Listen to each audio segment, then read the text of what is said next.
Hello बच्चों, अभी हम लोगों ने कवि केदारनाथ सिंह के जीवन परिचय के विषय में पढ़ा। अब बच्चों, अब हम इनकी लिखी हुई कविता बनारस के विषय में पढ़ेंगे कि उन्होंने बनारस कविता में क्या बताया है। तो सबसे पहले बच्चों, हमें कविता का परिचय पता होना चाहिए कि बनारस है क्या।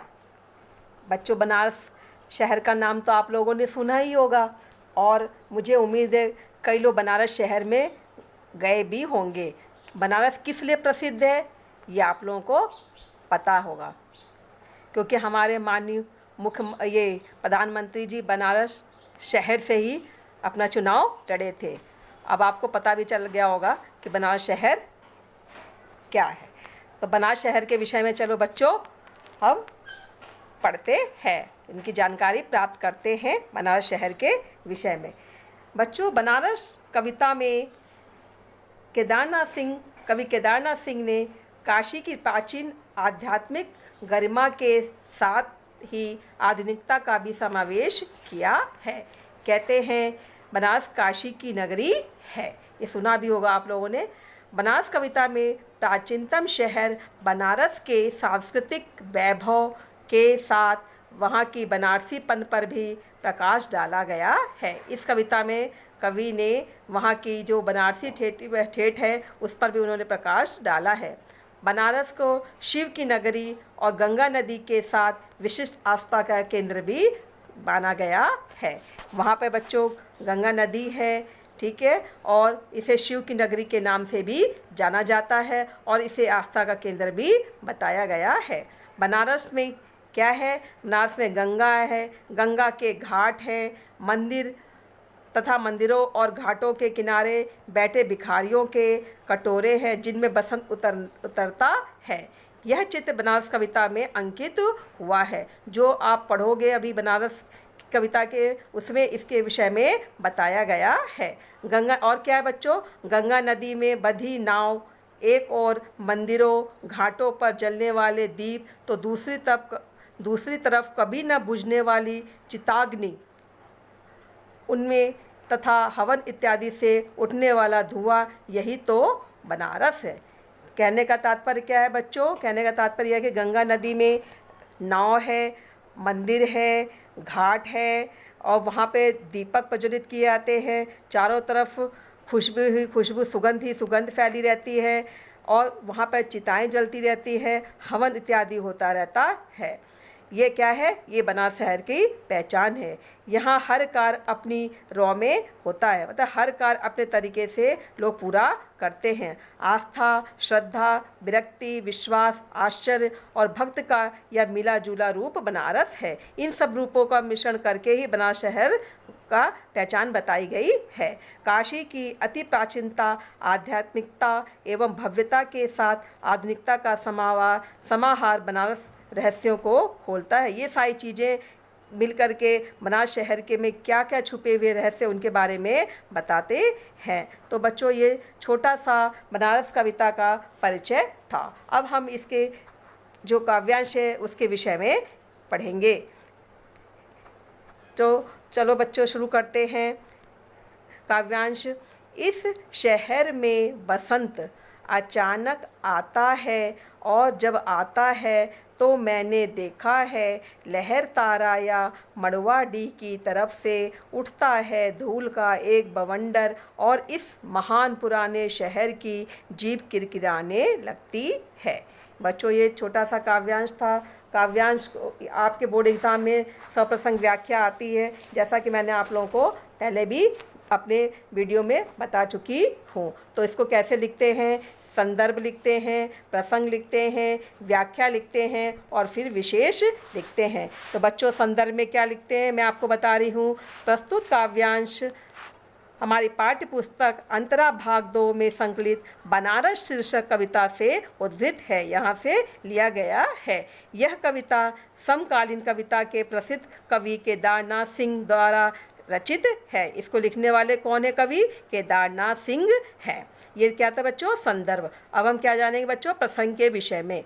इस काव्यांश में बनारस शहर में बसंत के आगमन का प्राचीन तथा आधुनिक रूपों का अत्यंत संवेदनशीलता के साथ वर्णन किया गया है। इसमें कवि ने मुख्य क्या बताया है, उसमें प्रसंग में ये बातें लिखनी होती है। इस काव्यांश में बनारस शहर के बारे में बताया गया है और बसंत के आगमन के बारे में बताया गया है और वहाँ की संवेदनशीलता के बारे में बताया गया है।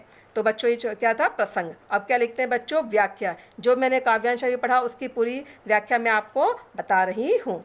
कवि बनारस की आध्यात्मिक तथा लौकिक स्थिति का चित्रण करते हुए कहता है कि यहाँ बसंत का आगमन अचानक होता है। बनारस शहर में कवि कहता है कि यहाँ जब बसंत आता है तो इसका आगमन अचानक ही होता है। और वैसे जब बसंत का आगमन होता है बच्चों तो पेड़ पौधे में काफ़ी परिवर्तन हमें देखने को मिलता है। यह लहर तारा या मड़वा डी, ये क्या है बच्चों, लहर तारा मड़वा डी क्या है, मोहल्ला क्या है बच्चों, ये मोहल्ला की तरफ से धूल के बवंडर के रूप में आकर इस प्राचीन तथा महान नगर को अपने आगोश में ले लेता है। मतलब कहने का तात्पर्य जब वहाँ से ये क्या उड़ता है, धूल का बवंडर वहाँ से आता है, फिर पूरे शहर में क्या होता है, धूल धूल ही चारों तरफ भर जाता है, कुछ भी नहीं दिखाई पड़ता है। लहर तारा तथा मड़वा डी दो भिन्न ध्रुवांत, दो अलग अलग जगह है। लहर तारा कबीर के जन्म की कथा से जुड़ी हुई है और मड़वा डी वेश्याओं की बस्तियां हैं यहाँ पर, इसके बारे में कवि ने बताया है। इन दो प्रकार की प्रवृत्तियों के बीच बनारस की संस्कृति का उद्भव हुआ है। इस प्रकार से ये जो दो जगह है यहीं से बनारस की संस्कृति का उद्भव हमें देखने को मिलता है, जो भौतिकता और आध्यात्म का अनोखा संगम है। कवि कहता है कि बसंत के आगमन के साथ ही शहर में हलचल शुरू हो जाती है। जैसे बसंत का आगमन होता है, बसंत ऋतु आना शुरू हो जाती है तो यहाँ पर क्या होती है, चारों तरफ हलचल शुरू हो जाती है। पूरे वातावरण में बसंत के कारण परिवर्तन दिखने लगता है। चारों तरफ कुछ नई नई चीज़ें हमें देखने को मिलती हैं। सभी में जीवन का अंकुर सा फूटने लगता है। जैसे कि प्रकृति में बदलाव आता है, ठीक उसी प्रकार से जीवन का भी अंकुर फूटने लगता है। दशाश्वमेध घाट बच्चों, वहाँ का मुख्य घाट है ये दशाश्वमेध घाट जो बनारस में है।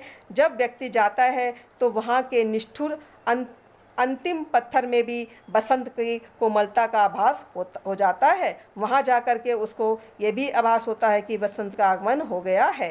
घाट की सीढ़ियों पर बैठे बंदरों की आंखों में भी नमी बसंत का अनुभव कराती है। यहाँ तक नहीं, बस वहाँ पर अब जहाँ भी तीर्थ स्थान होता है बच्चों, जहाँ भी मंदिर वगैरह होते हैं, घाट वगैरह होते हैं, वहाँ पर बहुत सारे बंदर हमें बैठे हुए दिखाई पड़ते हैं। उन्हें भी कुछ लगता है कि कोई हमें खाने के लिए कुछ दे देगा, ठीक है। उनको भी लगता है कि अब बसंत आ गया है तो हमें हमारी जो खाने की चीज़ें हमें मिल जाएंगी, तो उनको भी कुछ नया अनुभव प्राप्त होता है।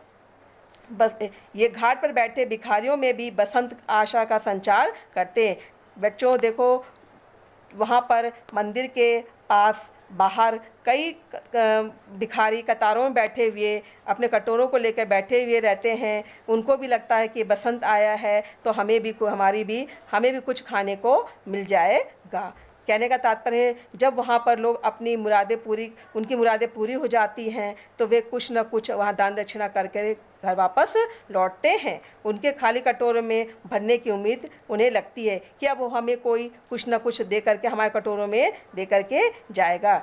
जैसे कटोरे में बसंत रूपी मुद्रा उतर आई हो, ऐसा लगता है कि अब बसंत आ गया है तो हमारे ये कटोरे भी भर जाएंगे। कहने का तात्पर्य है बच्चों कि जो वहाँ पर बंदर रहते हैं उनको भी लगता है कि जब कोई यहाँ आता है तो उन्हें कुछ न कुछ खाने का सामग्री दे करके जाएगा। ठीक उसी प्रकार से इन जो भिखारी बैठे रहते हैं उन्हें भी लगता है कि उन्हें उनके कटोरे में कोई कुछ न कुछ दान दक्षिणा दे करके जाएगा, ताकि उनका जीवन जो जीविकोपार्जन है वो सही तरीके से चलता रहेगा। तो उनके कटोरों में बसंत का आगमन इस प्रकार से होता दिखाई पड़ता है। तो बच्चों ये क्या था, काव्यांश के बारे में आप लोगों को बताई। अब विशेष में क्या लिखते हैं बच्चों, विशेष में कविता की भाषा कैसी है उसके बारे में बताया जाता है। तो यहाँ पर क्या है बताया है कवि ने, उनकी भाषा कैसी है। कविता की भाषा सहज तथा आम बोलचाल की भाषा है। और भाषा में क्या प्रयोग हुआ है, भाषा में देश शब्दों का प्रयोग हुआ है। तो बच्चों छोटी सी क्या थी, ये काव्यांश थी। उम्मीद है आप लोगों को समझ में आ गया होगा। धन्यवाद बच्चों।